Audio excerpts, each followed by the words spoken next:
Tā, tagad parādīšu divus variantus, kā par Facebook tiešraidēm. Tātad, ja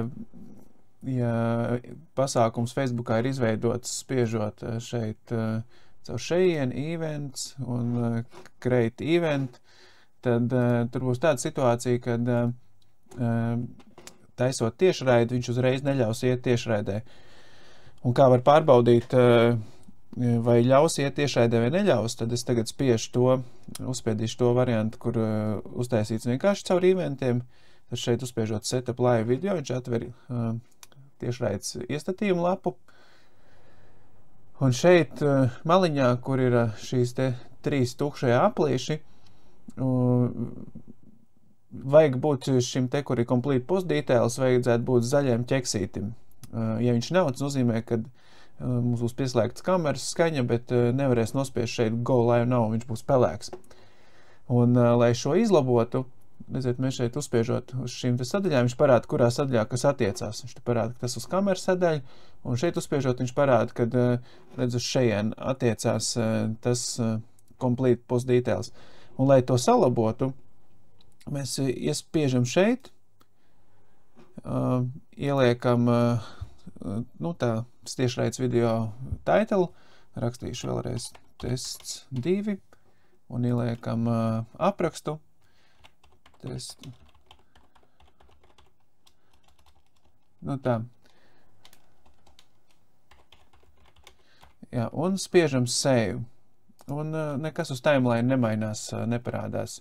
Vienkārši šeit parādās tie post details, un redzēt, šeit ir zaļš tagad. Un tas nozīmē, kad būs pieslēgta kamera,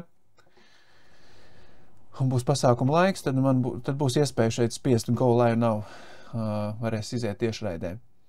Tad, kā es parasti taisu tiešraides video, es tādī Facebook lapā ņemu šo, spiežu live video, spiežu šeit create live video event, un tad aizpildu tās vajadzīgās detaļas par tiešraides video. Viņš tagad apkārt, kamēr ielādē. Tad šeit augšā tā pasākuma cover foto uzliekam, un tad te spiežam šeit uzrakstam pasākumu nosaukumu, un tad šeit ieliekam, šeit datums, laiks, un tad šeit ieliekam aprakstu.